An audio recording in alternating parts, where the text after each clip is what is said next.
हुआ उसको कभी पूछा? वसुदेव ने कहा मैं क्या पूछूं, अरे वो बड़ा हो गया है अब, तो अब कैसे होगा? बोले मैं कुछ करता हूं। तब उद्धव को बुलाया वसुदेव जी ने और कहा उद्धव तुम जाओ और अपने मित्र से पूछो क्या हो गया उसको, क्यों रोता है, क्यों वो उदास रहता है, एक बार उनसे पूछो। तब उद्धव आज भगवान के पास गए, भगवान बैठे हैं। उद्धव जाकर कहा प्रभु क्या हुआ? मैंने सुना था कि आप रो रहे थे। क्यों प्रभु, आप तो ईश्वर हो ना, आप भगवान हो, मैं तो जानता हूं ना, तो ये रोने का क्या मतलब है? भगवान ने कहा उद्धव मुझे वृंदावन की याद आ रही है, बाबा नंद की याद आ रही है, मैया यशोदा की याद आ रही है। एक बार तुम जाओ, मेरे कहने से एक बार तुम वहां जाओ और वहां जाकर सभी से मिल के आओ। इस उद्धव को ज्ञान का बड़ा अभिमान था, बृहस्पति का मैं शिष्य हूं, देवताओं के जो गुरु है ना बृहस्पति, उन्हीं के शिष्य हैं उद्धव। इस बात का अभिमान है, ज्ञान की कोई कमी नहीं है मेरे पास, मैं बृहस्पति का शिष्य हूं, ज्ञानी हूं, मैं मंत्री हूं।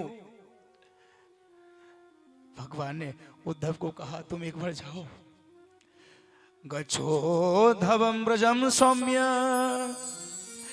पित्र नो प्रतिमावह गोपीना मद्वियोगाधि मत्संदेशेन विमोचय गोपीना मद्वियोगाधिं मत्संदेश विमोचय। गच्छो धव, एक बार जाओ। उद्धव ने कहा मैं उनको क्या समझाऊंगा? बोले थोड़ा सुंदर सहज होके समझाना, ज्ञान की चर्चा उतना मत करना, बस इतना बोलना कि वो ठीक है, वो वहां अच्छे से हैं।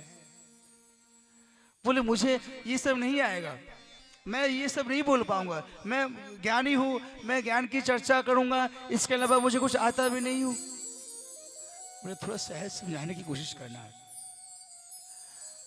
छोटे शब्दों में बोलना, उनको समझाना, और हाँ उन्हें ना मेरी बात करना, जाते ये मत बोलना कि मैं बृहस्पति का शिष्य हूं, तो कोई तुम्हारी बात नहीं सुनेगा, कोई तुम्हें देखेगा तक नहीं। लेकिन अगर तुमने बोल दिया ना कि मैं कृष्ण का सखा हूं, या मैं कृष्ण से मिलके आया हूं, मेरा मेरा संबंध कृष्ण से है, तो वो आके तुम्हें गले लगा लेंगे, क्योंकि उनका संबंध केवल और केवल मेरे से है, उनका संबंध बस मेरे से है। इसलिए कभी भी ज्ञान मत कहना, ज्ञान का अभिमान मत दिखाना वहां पे जाके कि मैं बृहस्पति का शिष्य हूं, कोई तुम्हें देखेगा भी नहीं। उद्धव ने जैसा कहा, देखो प्रभु फिर मैं वहां जाऊंगा, लेकिन 2 दिन से ज्यादा मैं वहां रुकूंगा नहीं, जाऊंगा और कैसे भी करके बात पूरी करूंगा और मैं आ जाऊंगा, मैं रुकूंगा नहीं वहां पे। भगवान ने कहा ठीक है, एक बार जाओ तो सही। अरे जाने के बाद पता चलेगा कि तुम 2 घंटे बाद आओगे, या 2 महीने बाद आओगे, या 2 साल में 2 साल बाद आओगे, पहले एक बार जाओ तो सही।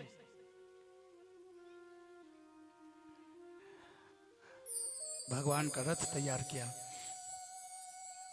उद्धव रथ में बैठकर जाने लगे। उद्धव ने सोचा ही नहीं, उद्धव ने कभी सोचा ही नहीं कि ऐसा भी हो सकता है। इधर ब्रजवासियों की हालत क्या है, ब्रजमंडल की क्या हालत है।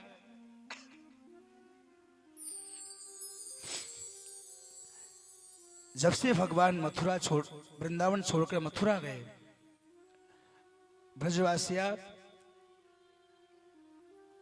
उनको भगवान ने जहां छोड़ा था, सारे ब्रजवासी वहीं के वहीं थे। जहां जहां भगवान छोड़ के गए ना, वही वही ब्रजवासी वही वहां से न हिले न डोले, कहीं गए ना कुछ खाए ना कुछ पिए, कुछ नहीं किया। भगवान ने हमें यही छोड़ा है और यही से बोला कि मैं परसों आऊंगा। तो परसों वो आएगा, जब कहा है उसने तो परसों वो आएगा, ये एक विश्वास है। और परसों अगर वो आए और अगर मैं यहां पर ना रहूं, इसलिए वहां से हिले नहीं, यहीं आएगा मेरा कन्हैया, मेरा लाला यहीं आएगा। कुछ ब्रजवासी मथुरा के रास्ते में खड़े हो जाते हैं, झाड़ियों से छिप छिप कर देखते हैं, शायद आज मेरा कन्हैया आएगा, आज मेरा लाला आएगा। झाड़ियों से छिप कर देखते हैं, शायद इसी रास्ते से मेरा कन्हैया आएगा, रथ लेकर आएगा। पूरा दिन निकल जाता है, जब कन्हैया नहीं आता है तो दौड़कर मैया के पास जाकर कहते हैं, मैया तेरा लाला बड़ो निष्ठुर है, आज भी नहीं आयो, बड़ो निष्ठुर है। रात में मैया की गोदी में सब सो जाते हैं और सो के चंद्रमा को जब देखते हैं तो कहते हैं, चंद्र मामा, हे चंदा मामा, तुम जल्दी जल्दी निकल जाओ। अरे जब तुम निकलोगे तभी सूर्य उदय होगा और जब प्रातः होगी तभी हम सब जाएंगे भगवान से मिलने के लिए। अरे शायद मेरो लाला कल आएगो, और अगर जरा सी देर हमने कर दी और अगर आके वो अगर हमें नहीं देखेगा तो बड़ा परेशान होगा कि ब्रजवासी सब कहाँ गए। इसलिए तुम जल्दी जल्दी खिसको, जल्दी निकलो तुम यहां से। चंदा मामा को कहते हैं, सवेरे उदय होता है,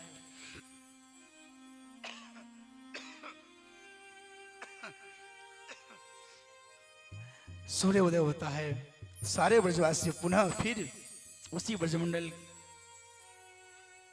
की उस झाड़ियों में मथुरा के रास्ते में आकर फिर खड़े हो जाते हैं, फिर निरीक्षण करते हैं, देखते रहते हैं, शायद आज आएगा, शायद आज आएगा। रोज का यही नियम था।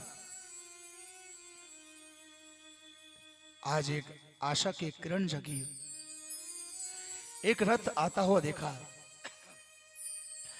जो दूर से जब रथ को आते हुए देखा तो सारे ब्रजवासी दौड़ने लगे, दौड़ने, अरे कन्हैया आए गए, लाला आए गए, लाला आए गए, चलो चलो सब चलो। सबने दौड़ लगाई, लेकिन उसी में मधुमंगल था। मधुमंगल नहीं गए, वो वही बैठा रहा। अरे मधुमंगल तू नहीं जाएगा? बोले नहीं मैं नहीं जाऊंगा। क्यों? बोले कन्हैया परसों की बात करके बरसों बीत गए, अब जाके वो आ रहा है, मैं उससे नाराज हूं। वो मेरे पास आएगा, मेरे पावन में आके माफी मांगेगा, तब जाके मैं उनसे मिलूंगा। भगवान उनके पैरों में आकर माफी मांगेंगे तब जाके मिलेंगे। कैसा प्रेम है ये! भाव देखिए ब्रजवासियों का। मधुमंगल ने कहा तुम लोग जाओ, मैं नहीं जाऊंगा। सबने दौड़ लगाई, दौड़े सभी, दौड़ते दौड़ते इतने में मधुमंगल दौड़ा। मधुमंगल दौड़ के सबसे पहले पहुंच गया, सबसे आगे वही निकल गया। अरे क्यों रे, तू तो अभी कह रहा था कि तू नहीं जाएगा, तू नहीं जाएगा, भगवान तेरे पास आएंगे, लाला तेरे पास आएगा, माफी मांगेगा, तब जाके तू उससे बात करेगा।